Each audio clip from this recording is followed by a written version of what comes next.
Hello everyone, हम third unit start कर रखी है। हमारा अगला टॉपिक है बॉयड-सेवरेट लॉ। बॉयड-सेवरेट लॉ क्या कहता है कि it gives the magnetic field at any point. यह मैग्नेटिक फील्ड को बताता है किसी भी पॉइंट से, उसको हम बॉयड-सेवरेट लॉ का नाम दे देंगे। किस किस बातों के ऊपर डिपेंड करेगा वो एक बार देख लेते हैं। हमारे पास एक वायर है, जैसे ये एक वायर है, ठीक है। हमने इसके ऊपर कोई भी एक स्मॉल पोर्शन नाम देना है जिसका नाम होगा डीएल, और इसके अंदर से करंट कितना फ्लो हो रहा है आई। एक बाहर पॉइंट ले लिया पी, और उसके ऊपर जो मैग्नेटिक फील्ड होगी वो बाहर की तरफ होगी जिसका क्या नाम होगा डीबी।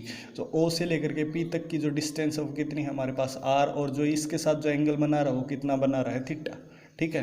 तो जो डीबी है स्मॉल डिफ्लेक्शन मैग्नेटिक फील्ड है वो डायरेक्टली प्रोपोर्शनल होगी करंट के। DB is directly proportional to the small element dL, and dB is directly proportional to the sine of the angle theta, and dB is inversely proportional to the distance of the square of the distance between them. Then dB is directly proportional to I dL sine theta upon are square. DB is equal to k I dL sine theta upon में are square. के proportionality constant है। जैसे हमने Coulomb's law के अंदर के की एक वैल्यू दी थी 1/4 पाई एप्सिलॉन नॉट, वैसे ही हम इसके अंदर के की वैल्यू रखेंगे म्यू नॉट अपॉन 4 पाई। क्या रखेंगे? म्यू नॉट अपॉन 4 पाई। म्यू नॉट क्या है? म्यू नॉट एक प्रोपोर्शनलिटी कांस्टेंट है, और इसको हम नाम देते हैं मैग्नेटिक परमेबिलिटी। क्या बोलते हैं उसको? Magnetic permeability. याद करो हमने फर्स्ट यूनिट में किया था एप्सिलॉन नॉट। एप्सिलॉन नॉट को नाम दिया था हमने इलेक्ट्रिकल परमिटिविटी, और इसका नाम क्या है? मैग्नेटिक परमेबिलिटी, ठीक है।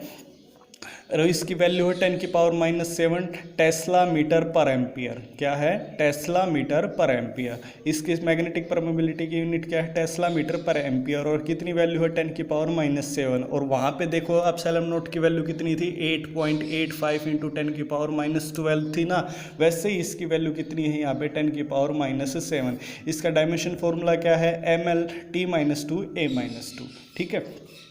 और डी बी बराबर है म्यू नॉट अपॉन में 4 pi ideal sine theta upon are square. अगर वेक्टर फॉर्म में लिखना हो तो एन कैप लिख देंगे हम यहाँ पे।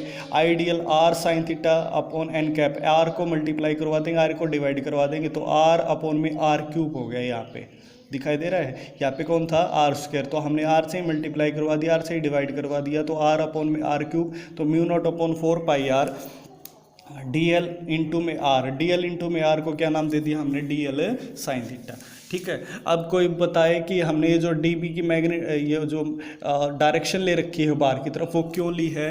तो यो हमने क्यों ली है? इसके लिए हमने direction of magnetic field is determine the right hand thumb rule. कल हमने राइट हैंड थंब रूल किया था, अगर याद करो। जैसे ये वायर है, ठीक है, और इसकी साइड में हमने मैग्नेटिक फील्ड को बताना है। तो ये जो डायरेक्शन होगी ये किसकी डायरेक्शन होगी? आपके पास फोर्स की, कल भी बताया था। और ये जो डायरेक्शन होगी वो किसकी होगी? आपके मैग्नेटिक फील्ड की। तो ये देखिए पी पॉइंट है, पी पॉइंट से बाहर की तरफ गई हुई डायरेक्शन है, ये किसकी है? मैग्नेटिक फील्ड की। और इधर डायरेक्शन कौन होगा? फोर्स। और जो इसके अंदर से ये जो वायर है इसके अंदर से जो पास होगा वो किसकी डायरेक्शन होगी? वो करंट की डायरेक्शन होगी। क्लियर समझ में आएगा? जैसे हमारे पास एक वायर है, ये हमारे पास एक वायर है, ठीक है। इस पी पॉइंट से मेजर करना है, तो इस पूरी वायर के ऊपर मैग्नेटिक फील्ड निकालने से पहले हम क्या ले लेंगे? एक स्मॉल पोर्शन ले लेंगे जिसका क्या नाम होगा? डीएल, ठीक है। और यहाँ से लेकर यहाँ तक पी पॉइंट तक जो एंगल बना रहे हो वो कितना बना रही है आपके पास? थीटा, ठीक है। तो क्या फॉर्मूला होगा? किस तरह याद रखेंगे? D b is equal to mu naught upon 4 pi ideal sine theta upon are square, और ये इसकी वेक्टर फॉर्म है, ठीक है। ये था हमारा बॉयड-सेवरेट लॉ। अगला टॉपिक है हमारा magnetic field due to a straight wire. Straight conductor carrying current है, जैसे हमारे पास ये स्ट्रेट कंडक्टर कैरिंग करंट है, ये वायर है, ठीक है। इस पी पॉइंट से हमने मेजर करना है, ठीक है। तो पहले इन दोनों सभी को सिरों पे मिला देंगे। ए से लेकर के पी को मिला देंगे, बी से लेकर के पी को मिला देंगे, और ओ से लेकर के सी को मिला देंगे। C is the centre of the wire. Clear होगी बात, ठीक है। इस पूरी के ऊपर निकालने से पहले हमने क्या करना? हमने इसके ऊपर एक स्मॉल पोर्शन ले लिया। स्मॉल पोर्शन का नाम क्या है? डीएल, और इसके अंदर से कितना करंट पास हो रहा है? वो है आई, और पॉइंट कौन सा है? ओ पॉइंट है, ओ ए पी बी, ठीक है। जो एंगल बनाएंगे वो कौन कौन है? φ1 और φ2, ठीक है। और इसके साथ जो ये इधर आ गया, इसके साथ जो एंगल बना रहा है वो कितना है? थीटा, और अंदर वाला एंगल कितना है? जिसका क्या नाम है? Phi, simple phi. सी से लेकर के पी तक की जो डिस्टेंस है वो कितनी है? ए, और ओ से लेकर के पी तक की जो डिस्टेंस है वो कितनी है? आर, और ओ से लेकर के सी तक की जो डिस्टेंस कितनी है वो कितनी है? एल। ये बात समझ में आ गई कि नहीं आई? बताओ। आपको आगे देखो, फिर से देख लो, ये हमारे पास एक स्ट्रेट वायर है जिसका क्या नाम है ए बी है। ये कौन सा पॉइंट है जिस पॉइंट से मेजर करना है, जिसका क्या नाम है पी। ए से लेकर के पी को मिला दिया, बी से लेकर के पी को मिला दिया। जो एंगल बनेंगे जिसका क्या नाम होगा φ1 और φ2। क्लियर इतनी बात। अब हमने एक स्मॉल पोर्शन मानिए, स्मॉल पोर्शन है जिसका ओ पॉइंट के ऊपर है, जिसका क्या नाम है DL। ठीक है, ओ से लेकर के पी तक को जो एंगल बना रहा है वो अंदर की तरफ कितना बना है आर, और सॉरी फाई, और जो डिस्टेंस है वो कितनी है आर, और जो अंदर की तरफ जो एंगल है वो कितना है आपके पास है थीटा।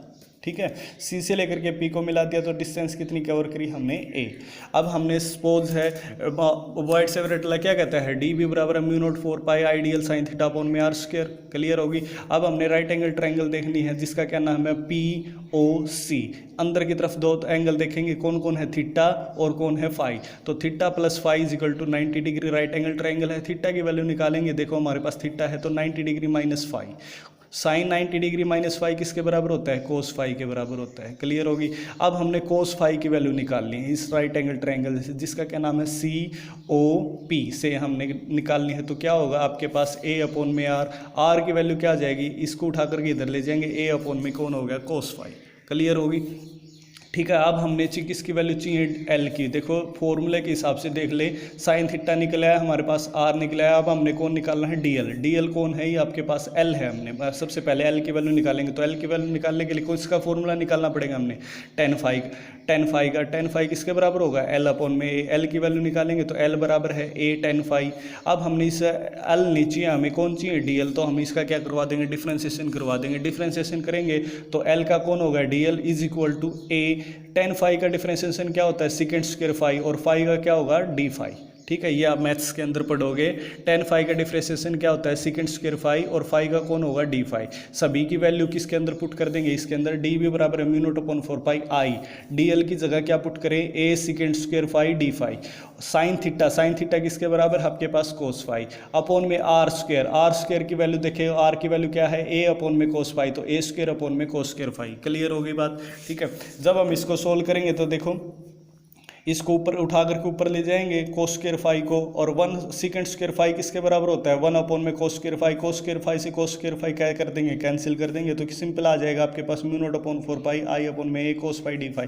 मैं यहाँ पे कर देता हूँ, जैसे म्यू नॉट अपॉन में कौन है 4 पाई है आई ए, सेकेंड स्क्वायर फाई की जगह मैं क्या कर सकूँ, 1 अपॉन में कोस स्क्वायर फाई। क्लियर। आगे कौन है डी फाई, फिर कौन है कोस फाई, और इसको उठा करके ऊपर ले जाएंगे तो कोस स्क्वायर फाई। क्लियर हो गया। और नीचे की तरफ कौन आएगा आपके पास, ए स्क्वायर। कोस स्क्वायर फाई से कोस स्क्वायर फाई कैंसिल कर देंगे, ए से ए को कैंसिल कर देंगे, तो म्यू नॉट अपॉन में 4 पाई आई अपॉन में कौन हो गया ए, फिर कौन बचा cos phi D phi. Clear होगी बात।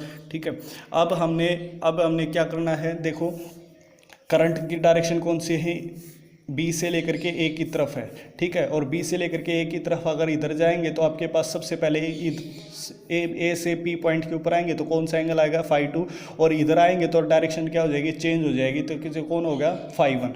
तो हमने इंटीग्रेशन क्या करना है, माइनस φ1 से लेकर के φ2 तक हमने करना है। तो हमने इंटीग्रेशन कर दिया बी माइनस φ1 से plus φ2, D B mu naught upon 4 pi I upon में ए माइनस φ1 से लेकर के प्लस φ2 तक कोस फाई डी फाई।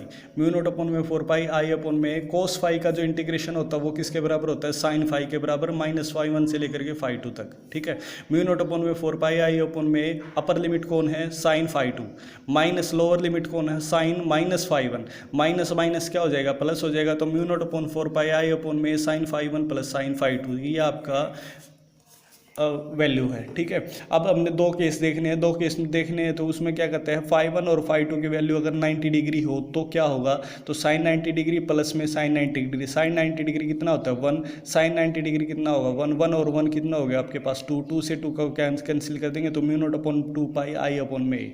आगे कहता है φ1 किसके बराबर है, 0 के बराबर, φ2 किसके बराबर, 90 डिग्री के बराबर, तो ये वैल्यू आ जाएगी आपके पास। ठीक है।